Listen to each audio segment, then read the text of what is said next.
c'est-à-dire que gars yi xam ni tey jii su ma ko doon wax posture. oui.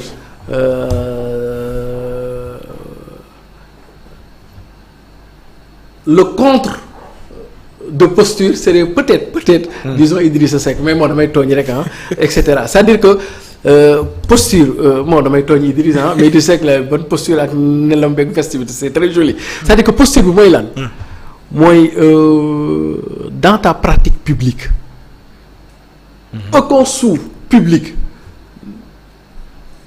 kenn mësula koo toppee je donne un exemple par exemple Mary Teuw Niane c'est ça sa force Mimi Touré c'est ça sa force classe googu race googu ils ont été aux affaires ba tey ba sànq dërëm ci seen gestion mënoo leen ko toppee. mënoo sori ci liste bi. si mën nga ci sori sax. mën nga ci sori non mën nga ci sori mais dama la jox deux rek. c'est-à-dire dafa dama xam bi ñu tàmbalee léegi ñu ngi fi tudd bëri na waaye. non c'est que bu c'est-à-dire mën la tënkalee profil bi rek yow après yaa mën nga compléter. xam nga Mary Teuw Niane exemple ne fi na ay 10 ans. presque 9 ans ministère. te foofu c'est des enjeux financiers extraordinaires. mais Mary Teuw Niane mosul am benn rapport bu koy impliqué c'est-à-dire que ñooñu de par leur nature personnelle du ñu ay nit yoo xam ni ils sont versés dans ça foofu laa bëgg a expliquer. posture boobu dafay am te loolu la Ousmane Sonko indi xam nga Ousmane Sonko ba mu ci tollee. dem ay jafe-jafe yorul dara simple fonctionnaire. ñu mënoon ko ger ñëpp ñëw di témoigner posture boobu nit ñi dañ koy xaar ci yow c'est-à-dire que bu fekkee yow mosuñu la dénk. kenn mosu la xam daal ci ay affaires yu doy waar ay blanchiment ak ay affaires yu deal ak affaire yu demee noonu. su fekkee mosoon nañ la dénk kenn ci sa gestion.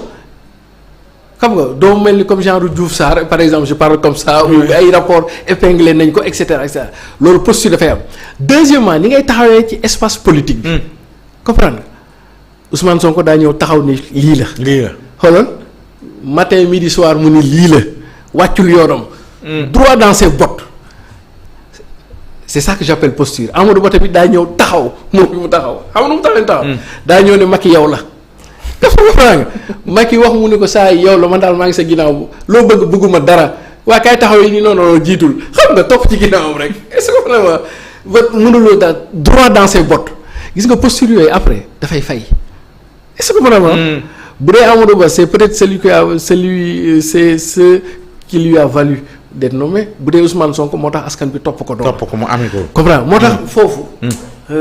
si j'étais un peu dans mes folies philosophiques. xam nga damay kii justement. voilà léeg-léeg su ma folie philosophique. mooy bu ma gagné woon. ma yàlla naa gagné waaye gagné Amadou gagné Sonko yooyu yëpp yàlla na leen gagné mais bu yàlla defoon gagné wu ma. je verrai am nga souhait. am naa souhait. au plus profond de moi. mooy. te souhait la boo xam ni day dépasser suma ego. ak su ma bëgg-bëgg parce que président dafa neex quoi. xam nga damay toog di am ay problème de dépense mais su ma nekkee président dootuma fay woyofal dootuma am problème dépense xam nga. diggante fii ak yéen voilà doo nekk di jël ci. et cetera gars yi di ma filmer mais jël ay calando président dafa neex quoi président moom vraiment c'est très bien mais su fekkoon damaa nar moon gagner. pour l'intérêt du Sénégal. je verrai un duo. Amadou Ba Ousmane Sonko. oui xam nga lu tax présidentielle bi wala ci deuxième tour ou bien Ousmane Sonko président Amadou Ba premier ministre ou Amadou Ba président Ousmane Sonko premier ministre xam nga lu tax. parce que ñoom ñaar seen profil su ma koy jàngat daf may delloo ci Senghor ak Mamadou Dia ñoom ñaar. Quand Ousmane Sonko se rapprocherait plus de Mamadou Dia. Avec sa volonté, sa fougue, sa passion, son don de soi, son patriotisme, audace Mamadou Dia, mais la morale et l'équité de Mamadou Dia. Amadou Ba se rapprocherait peut-être plus de Léopold Sédar Senghor avec une forme de sagesse, il faut le dire comme ça, une forme de prudence. Non, c'est un gars qui est très prudent. Sa science. Amadou Ba damay faral di tooñ gars yi ne il n'est pas forcément un grand intellectuel mais dans la mécanique de la finance et de l'économie moom et de la fiscalité sinon il est très bon comprendre nga donc lui ci domaine am il peut ne pas être un intellectuel quoi comme ni ñu koy xamee mais ci science yooyu moom économie business fiscalité et cetera techniquement il est bon de par son réseau parce que Senghor était très réseauté par sa persévérance Senghor aussi était très persévérant Senghor séeréer moom mook persévérance ñu dañuy ànd tempérament bon et cetera et donc pour man tout l'enjeu bu ma gañewul bien sûr c'était de voir au-delà de nos intérêts particuliers quel est le meilleur attelage que nous pourrions avoir yu mën a jël très bien la problématique fi Sénégal toll xale yi di dem ci géej gi ñu am pétrole ak gaz les enjeux stratégiques très bien lépp Sénégal waroon a nekk dund bu cher bi très bien Sénégal waroon a nekk àjjana gu ndaw mujj gi mu nekk safara su mag mais léegi ci ñun ñëpp forcément bu ma gañewul je le répète encore nan la ñuy defee benn genre équipe boo xam ne on va prendre en bras le corps le Sénégal pour man ça pourrait être un duo excellent parce que très bien ñaari extrémité la yoo xam ne en définitive il se complète Ousmane Sonko comme Amadou Ba se complète. mais lan mooy expliquer le fait que bi ngay wax sa souhait boobu. nga mel ni ku triste. waaw li tax ma triste mooy d'abord parce que ça veut dire que man je ne gagne plus alors ça veut dire que je ne gagne plus et puis ça fait 3 ans que je cours à gauche et à droite et je me démerde comme un gros diable quoi pour pouvoir gagner compétition boo ciy dugg ak loo néew doole mais da ngay ñëw ne damay gagner ba jusqu'à keroog ñuy def affaire bi quoi je ne suis pas triste fondamentalement bi ngay tudd Ousmane Sonko. waaw ça veut dire que bu voilà très bien xam nga mais d'ailleurs c'est pour ça que c'est par rapport aux situation actuelle bi. xam nga normalement très bien parce que en fait du sax tristesse mais su ma bëgg. bu mënoon nekk Ousmane day bokk Amadou bokk ñu dem élection comprendre nga Ousmane bu gagné. Il pourra faire de la hauteur. Parce qu'une compétence comme Amadou Ba on en a besoin. Amadou Ba tamit buy gagné woon il aura besoin de Ousmane est-ce que comprends nga parce que Ousmane moom mooy daj dëpp gi quoi. léegi ñooñu bu ñu leen amee comme chef de peloton. comme kii bi avec les compétences yi am fi Sénégal yëpp on pourrait former le temps d'une vingtaine d'années mën nañu def un reclassement inédit. ni Maroc jóge woon 99. en 2020. mu nekk une économie intermédiaire jóge une économie pauvre dem économie intermédiaire ñun mën nañ nekk sax une économie développée quoi parce que si on séquence boobu bu ñu ko ratewul surtout Ousmane Sonko. parce que posture bi nga xam ni nécessairement dafa war a ñëw ci géopolitique bi war a ñëw dans la gouvernance publique mu ñuy mën a permettre ñu def les réformes douloureuses et profondes. kooku Ousmane Sonko la. comprendre mais la sagesse tempérament ak le sens de la négociation kooku Amadou Ba la est-ce que comprendre donc bu ñu amee ñaar yooyu par force dañuy développer au grand. waaw parce que. waaw. xam nga par exemple le courage bi ci Ousmane. nekkul ci ñun ñi candidat yi ma gis fii yëpp ba commencer par man mi ne kenn nekkul ça veut dire que lu ko Sénégal jaral man damay wax sama aqulaay tàllaa de man de moom a gën moom comprendre nga c'est-à-dire que jusqu'où il peut aller pour le Sénégal ce don de soi don de la patrie kooku moom don de soi pour la patrie très bien Ousmane moo ci champion comprendre nga te bu ñëwoon fii pour Sénégal tegu ci raay bi par force lu ma ko jaral les forces rétrogrades dina ko jaral moom lu ko ëpp te loolu bu ko Ousmane réussir comprendre le temps des réformes et le temps des ruptures Amadou Ba mën na réussir le temps du développement parce que xam na économie quoi est-ce que comprendre mais nag su Ousmane liggéeyul réforme yooyu Amadou Ba lu mu compétent xam nga lan mooy demam c'est le système qui continue te système bi mënatul a continuer parce que système bi du rek Sénégal c'est à l'échelle du monde c'est que le monde en a marre les peuples en ont marre de ce système d'ailleurs xoolal fii Europe ak etc Macron yi du faluwaat c'est-à-dire que monde bi ci boppam moom moo bëggatul système bi nga xam ni depuis Bretton Woods 45. deuxième guerre mondiale. moo yor monde bi. léegi très bien monde bi soxlaatuñ les peuples soxlaatuñ système boobu donc dafay dëkk bu ne dafa am nu mu fay manifester woo. fii c'est pacifique fii c'est violent fii c'est des coups d'état et cetera Sénégal génnu ci kon donc par A ou B système bi dafay changer mais l'une des meilleures manières de manière pacifique. et progressiste. pour que système bi mën a changer en tout cas j'en appelle de tous mes vœux mooy Ousmane bokk kii bokk Amadou Ba bokk. ñun góorgóorlu ñu bokk ñu dem élection que le meilleur gagne. mais dans une élection. démocratique. et transparente ndax ñun loolu la ñuy xeex. mooy vœu bi. très bien mooy li nga bëgg mu am. gis nga bu loolu amee bu loolu amee. ñoom ñaar ku ci mënti gagné. au nom de l'intérêt du Sénégal. di nga liggéey ak sa morom. te foofu la intérêt Sénégal man de bu may yàlla tegaloon ñaari propositions yi ne ma Siré kaay gagné.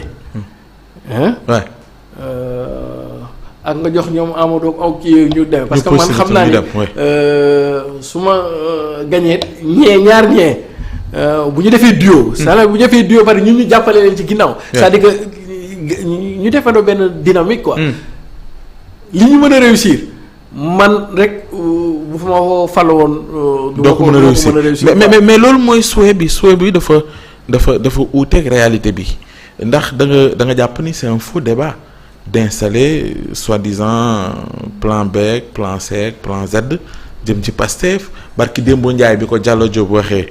da nga waxoon ni dafa juum waru woon amee posture bi mu ne. su fekkee Lansana Gagny Sakho finalement moo ko yeewaat. est-ce que demuñu ba jàpp ni maintenant c'est une évidence bu imposé wu ci ñoom wala amaat yeneen bunt lan moo expliquer kon fi ñu ci toll nii. ñoom ñu mel ni ñu yëg ni war nañu mën a liggéey. ci yenn postulat yu uuteeg yañ tàmbale woon. très bien te loolu nekk dama lay tontu en même temps waxaale interpeller président Macky Sall. président Macky Sall su fekkee li ngay woote dëgg la ci yow.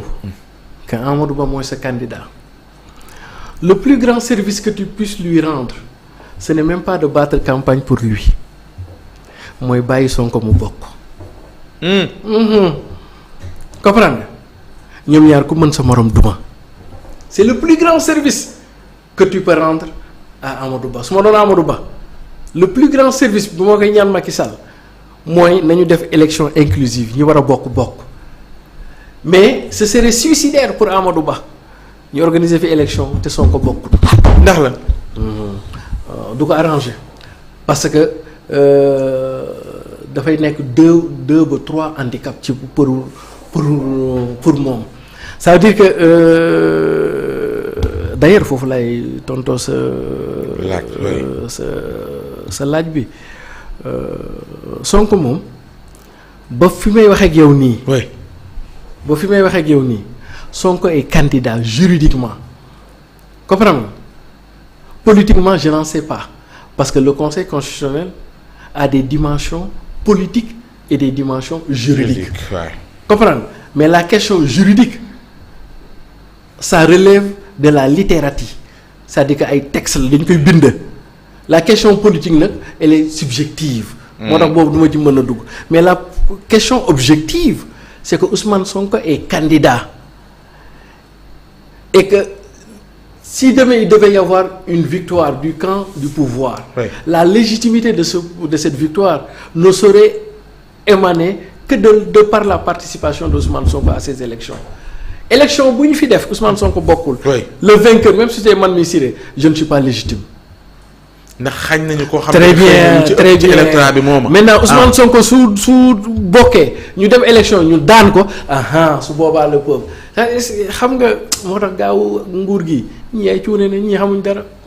barki yàlla xamuñu dara ñii xanaa xamoo xoolal Ousmane Sonko nga gagné ko dans les urnes c'était beaucoup plus facile que yow nga jéem ko gagné comme ni ñuy def nii ñoom disqualification ay affaires juridiques ak yooyu déedéet Ousmane Sonko il fallait faire un travail en amont dem ak moom élection gagné ko mu leer nañ mais seen cuune ñoom moo tax ba dugg ci yeneen logique.